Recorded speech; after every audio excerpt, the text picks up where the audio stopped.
Hola mis queridos amigos, quiero invitarlos a que se unan a mis redes sociales. En Facebook como Iván Darío Moreno, Instagram como @profe Iván Moreno y en mi canal de YouTube, Sion TV Internacional. Allí encontrarán mucho contenido interesante para todos, para grandes, para chicos, para todos. Entonces allí los espero. Hola, muy buen día a todos. Les habla Iván Darío Moreno. Soy el rector de Zion International University. Quiero contarles que ya abrimos matrículas para nuestros programas de pregrado. Pueden entrar a la página de www.ziu-almedioonline.org. Allí encontrarán toda la información de nuestros programas de pregrado, también de las certificaciones y cursos libres. Los espero.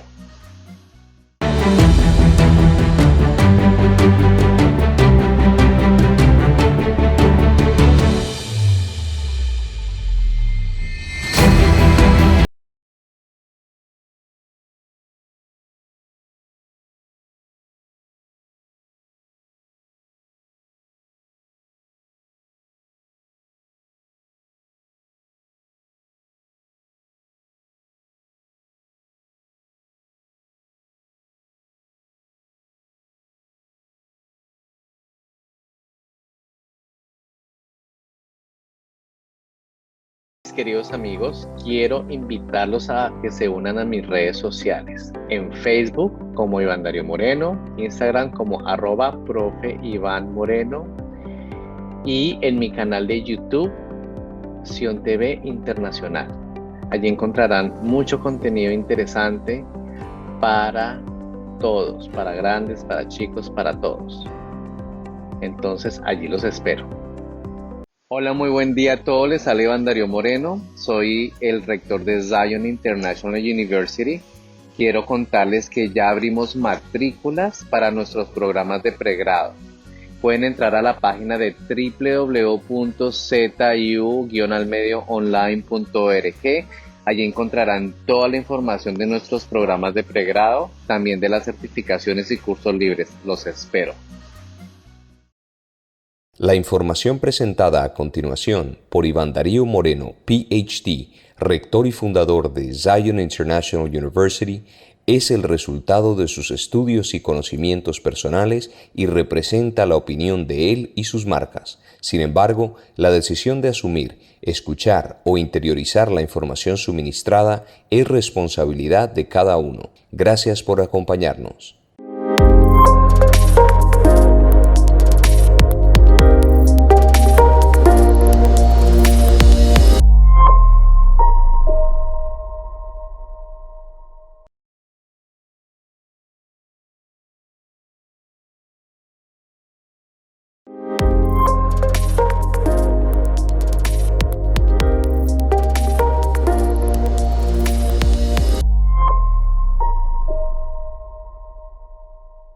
Entonces, en esta sección hablamos sobre el entorno familiar y un poco sobre la vivienda. Obviamente es un resumen, pero créanme que esto tiene más información que si ustedes se animan a hacer el curso de usos y costumbres online. Allí, miren, allí se va a leer todo y es mucho más interesante porque está con los versículos. Entonces está el versículo tal y se va leyendo la información cultural de ese versículo. Bueno, vamos a ver qué tanto podemos contestar en estos minutos. Aquí hay una pregunta de neurociencia, no la voy a responder.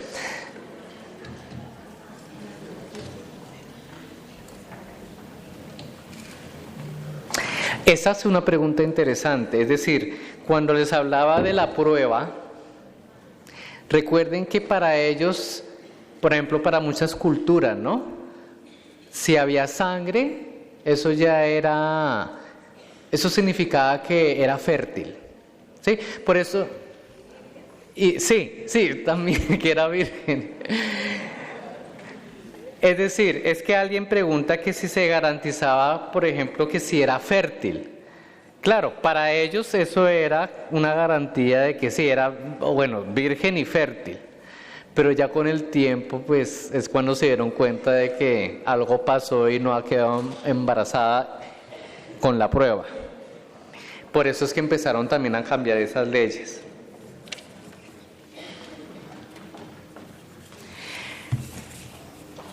En el Nuevo Testamento, cuando morían, habían unas sepulturas, muchas tumbas eran subterráneas, otras las hacían en cavernas, pero sí tenían tenían las cuevas. Y también una costumbre que es muy común en el Nuevo Testamento es que los embalsamaban, ¿sí? Como las momias, los embalsamaban. Esos eran costumbres también muy antiguas y muy arraigadas también en Egipto, el embalsamiento, pero exacto, había tumbas subterráneas y en cuevas.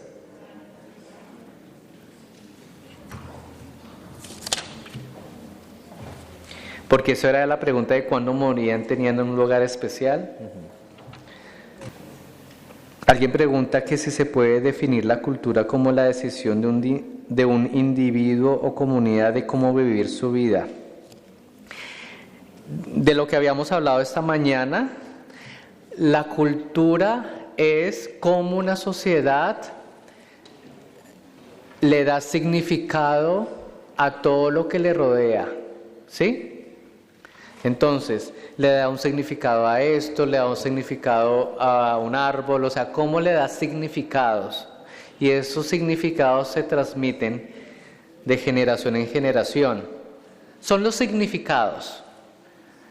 Eso es la cultura, la transmisión de todos esos significados. Por eso es que hablamos de diferentes culturas y por eso hablamos de entender la otra cultura, es decir, cómo la otra cultura le da significados a todo esto.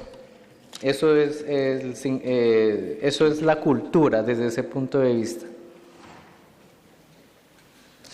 Los cambios físicos de las niñas no se celebraban, se celebraba más eran los cambios físicos de los niños, porque las niñas recuerden que es una propiedad y pues hasta ahí es importante.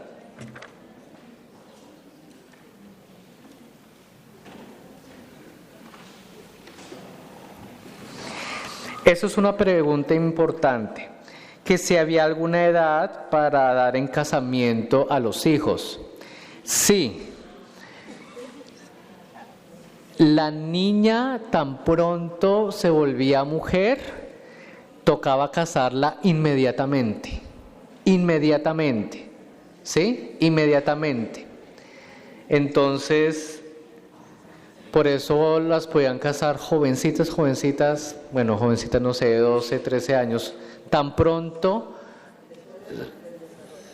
exacto, cuando se desarrollaban, ya, toca casarla inmediatamente. Eso es una pregunta de lo que hablamos esta mañana sobre la parte cultural, que qué pasa a los niños que nacen con dos padres de dos culturas diferentes. Eso es interesante porque eso tiene un nombre técnico que se llama un híbrido cultural. Es decir, un híbrido cultural es que, por ejemplo, si usted es colombiano y se va a vivir a los Estados Unidos por mucho tiempo, ya usted no es 100% colombiano, pero tampoco es 100% de los Estados Unidos. ¿Sí? Eso se llama un híbrido, es un poquito de aquí, otro poquito de allá. Imagínese aquí en Suiza, que hablan 4 idiomas, ¿sí? Entonces, eso se llama ser un híbrido cultural. Entonces, por eso es que se crea una cultura diversa, ¿no? Ecléctica. Por eso es que a los padres que tienen hijos en otro país es difícil entenderlos porque ya tienen, sí, digamos que su mentalidad ya es muy parecida a los de ese lugar y no tanto a la de sus padres. Entonces los padres sufren, ¿sí? Pero eso es normal y eso pasa. Y eso es un caso, por ejemplo, de los niños que nacieron durante el exilio. Esos niños nacieron con la cultura precisamente babilónica, y los que nacieron después también. Ellos ya ni siquiera hablaban hebreo, ellos empezaron a hablar era arameo. Entonces eso va a pasar. Entonces no hay nada que hacer, esa es la mala noticia. Pero no es que sea malo, al contrario, es un enriquecimiento. Entonces no hay que verlo como algo negativo. Bueno, infortunadamente se nos está acabando el tiempo y hay tantas preguntas. Bueno, hay unas preguntas que son como muy parecidas, entonces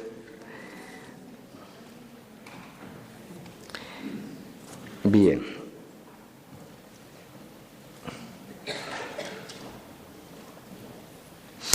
Eso es una pregunta interesante. Por ejemplo, si en el caso del divorcio, si se devolvía la dote a la mujer, sí, empezaron a haber leyes que hay que devolverle la dote.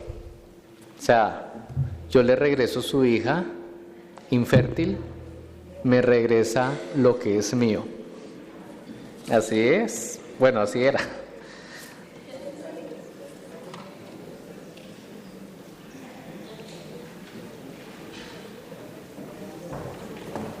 Aquí hay preguntas que no las puedo contestar porque son temas muy controversiales.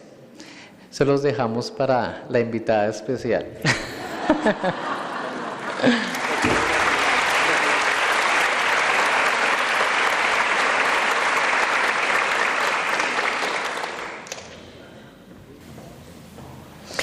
Esa es una pregunta interesante. ¿Qué pasaba si un hombre por alguna razón no podía tener hijos legítimos con sus esposas? ¿Sí? Entonces, aquí empezaron a salir leyes, por ejemplo, la ley del levirato, que, digamos, extendió, por ejemplo, las viudas, ¿sí?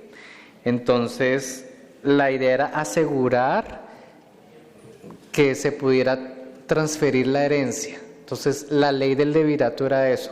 Por ejemplo, la viuda quedó viuda pero quedó sin hijos, entonces la ley permitía que el hermano del difunto se casara con ella y le diera hijos para poderle dar la herencia. Bueno, yo estoy leyendo las preguntas a ver si hay muchas preguntas que ya son de temas que no son de mi territorio académico. Esas las dejamos para la invitada especial. Entonces voy a seguir pasando, pero el problema es que ya no tenemos tiempo. Bueno, entonces vamos a hacer un receso. No se preocupen porque vamos a tener tiempo para más preguntas, pero ya con esto terminamos esta sección 2. Hacemos el receso y bueno, ya ustedes por favor, ¿no hay receso?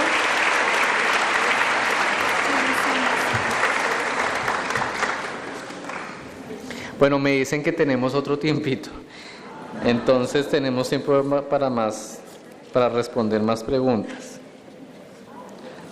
Bueno, alguien pregunta qué es el Tártaro. Entonces ya habíamos dicho que el Tártaro para los griegos era un lugar físico que ellos creían que existía bien en el inframundo. Yo también les aconsejo mucho que miren películas, por ejemplo, de esas películas sobre Grecia antigua, porque hablan, por ejemplo, del Tártaro y bueno, y es que esas películas ayudan a entender un poco el contexto también del Nuevo Testamento. Esto ya lo hablamos sobre la noche nupcial tan importante que era.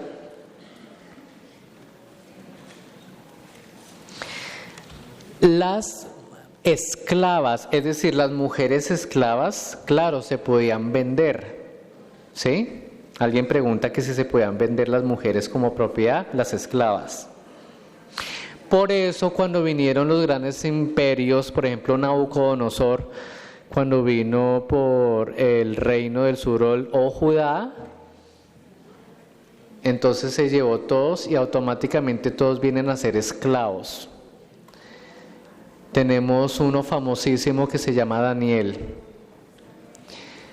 Esclavos ya del emperador de Nabucodonosor.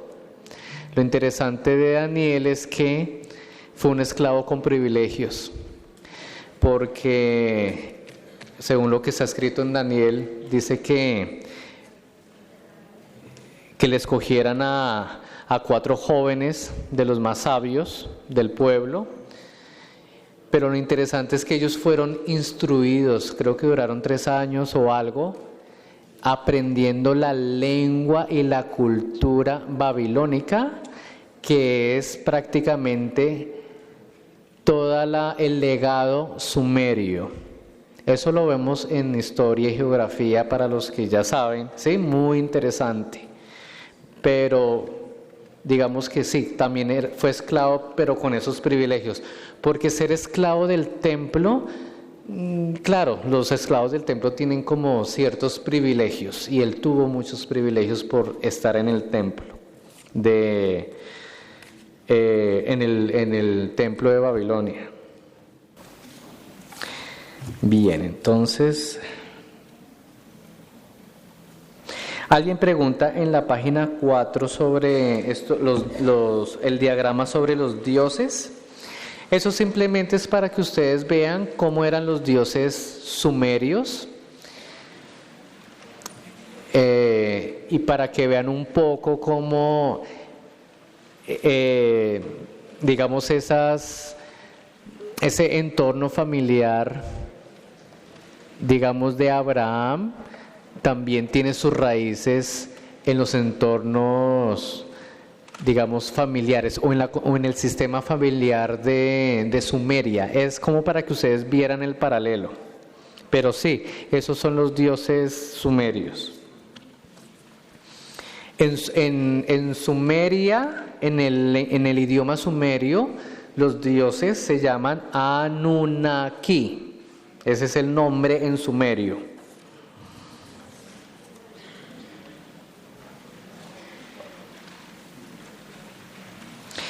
También es importante que recuerden que cuando ustedes lean sobre Astarot, estamos hablando de la diosa de la fertilidad, la diosa de la sexualidad, que era muy, muy común en Canaán, ¿sí? Entonces, cuando ustedes lean Reyes y lean Astarot, ya se acuerdan.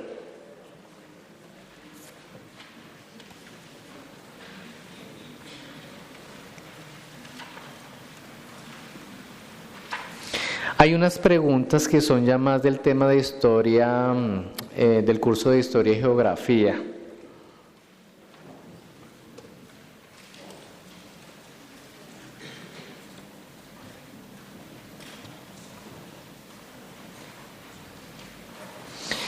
Hay otro tema muy interesante que aún se ve, si ustedes han tenido de pronto oportunidad de viajar a Israel o a Egipto. Las mujeres normalmente se cubren, ¿sí? Hay una cuestión muy curiosa en cuanto al cabello de la mujer para los antiguos, ¿sí? Es decir, el hecho de cubrirse, incluso cubrirse la cara y solo dejarse ver los ojos. Ustedes imagínense una sociedad patriarcal donde la mujer es mi propiedad. Nadie puede ver mi propiedad, solo yo. ¿Sí? ¿No les parece lógico? O sea, lógico dentro del contexto patriarcal de la época. Nadie puede ver mi propiedad. Entonces, si yo soy el padre de familia, nadie puede ver mis propiedades. Por eso las mujeres hay que taparlas, nadie las puede ver.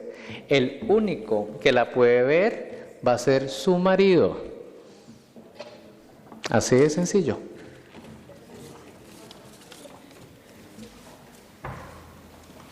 Obviamente, en el contexto del Nuevo Testamento, otro contexto totalmente diferente, donde un poco las mujeres estaban más modernizadas, pues eso, digamos que ellas no iban a aceptar tan fácilmente. ¿Por qué? Porque imagínense que en el Imperio griego me empiezan a ver mujeres totalmente sin velos y sin nada. Entonces, ¿qué está pasando acá? Porque a nosotras sí nos exigen ponernos velos. Entonces había que buscar otra justificación, otra explicación para que se siga poniendo el velo. No sé si ustedes se acuerdan que el apóstol Pablo dice que deben cubrirse el cabello por causa de los ángeles. ¿Sí? No por causa de que sean propiedad del hombre. Eso ya no se puede dar esa explicación.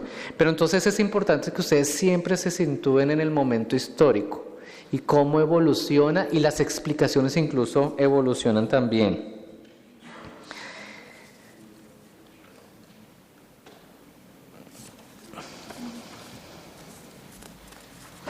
Eso es una pregunta que no tiene nada que ver con lo que estamos hablando, pero es importante.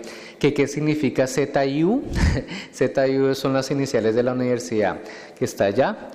Zion International University, ZIU. Z es el sigma griego. Y ya saben que Sion, pues es el nombre Sion, el Sion bíblico, y precisamente de ahí nació el nombre de la universidad. Ya hablamos de que se devuelve la dote en caso de que la mujer no funciona. Yo quiero que ustedes también se pongan a analizar lo difícil que fue para el Señor Jesucristo. El Señor Jesucristo era una persona... Ahora, su pensamiento era muy moderno para la época, era muy progresista. O sea, era tan progresista que él no consideraba que la mujer era una propiedad, él no consideraba que la mujer tuviera menor rango que el hombre. O sea, para él fue un reto también hablar de estos temas en una sociedad patriarcal. O sea, yo quiero que se imaginen eso, ¿sí? Por eso cuando ustedes ven de que una mujer se acercó a Jesús, que está hablando con una mujer, que le está lavando los pies, o sea, eso es romper con un estigma social. Obviamente hoy en día lo vemos y no nos parece como tan escandaloso, pero en esa época era escandaloso. Por eso las personas que viven en países musulmanes, en los países musulmanes las mujeres, o sea, los países musulmanes, hay países que son muy, como digamos, un poco muy extremos.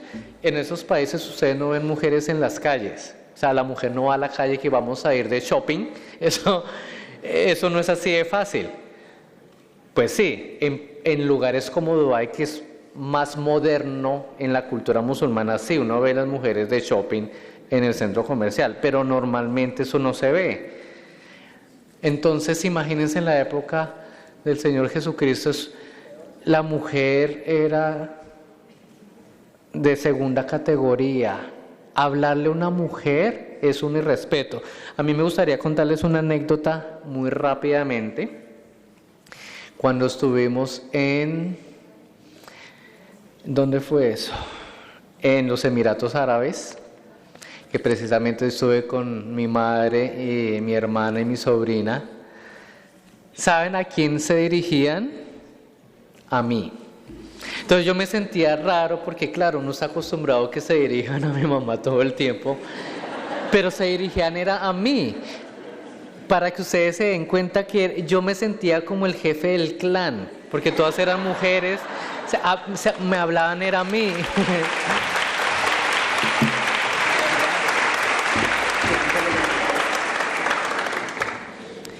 Bueno, entonces me gustaría que antes que ya pasemos al receso, que la doctora María Luisa nos dé un saludo a todos.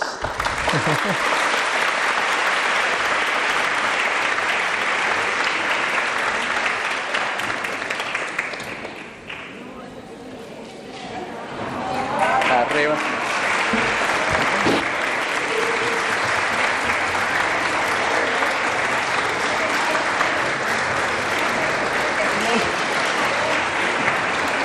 Buenas tardes. Muy buenas tardes. Mis queridos. Muy buenas tardes, mis queridos hermanos y también personas, no sé si habrá personas. pero de todas maneras, bienvenidos. Les invito a de que se preparen, estudien y se preparen, que eso es muy importante. Saber usos y costumbres, saber geografía e historia es muy importante, porque de esa forma vamos a comprender mejor la Biblia. Entonces, pues todo lo que se vio y todo eso yo lo sé, pero más adelante yo les contaré por qué. Y yo siempre les digo, hay que estudiar geografía, hay que estudiar la historia del cristianismo, estudiar muchas cosas importantes, porque de ahí nosotros podemos entender, comprender lo que leemos. Claro, habrá muchas cosas que me fueron dadas, ¿no? Me fueron dadas por revelación, pero también nos sobra que si están los escritos ahí, pues con mayor rapidez. Mire que a mí me ha costado aprender 50 años, llevo estudiando. En cambio, ustedes en un curso que puede durar 3 años van a aprender más. Yo me he llevado 50 años, ustedes se van a llevar 3. Bueno, si estudian. Es muy importante, es muy interesante. Lógico, hay que profundizar mucho. Hoy veo que se hizo fue una síntesis, porque cada tema es profundo. Para poderlo entender hay que hablar bien de principio a final, y por lo tanto aquí como que les dieron a ustedes, fue algo como que los movieron, como que todos están inquietos por saber, por conocer, por aprender, porque está muy interesante. Así que hay que leer e investigar, eso es muy importante. Eso nos va a ayudar mucho también a conocer la cultura, y nos va a ayudar también a expresarnos, para saber hablar, saber entender, saber comprender a la gente, más que nosotros estamos ya como en 60 países, entonces es muy importante que estemos todos ahí juntos, unidos en comprensión, que ya no nos miremos que somos extranjeros los unos con los otros, sino que somos una hermandad, un clan diferente, ¿no? Donde tenemos un patriarca importantísimo, ¿no? Así que eso es lo importante. Muchas gracias. Muchas gracias por haber venido. Gracias. Nos vemos más adelante.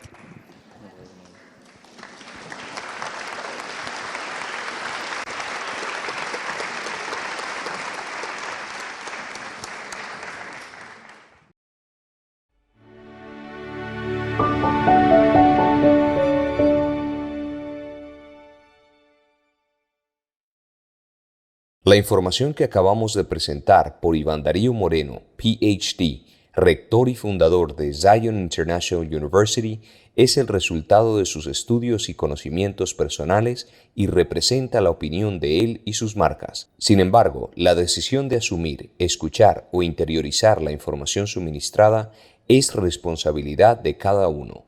Gracias por acompañarnos.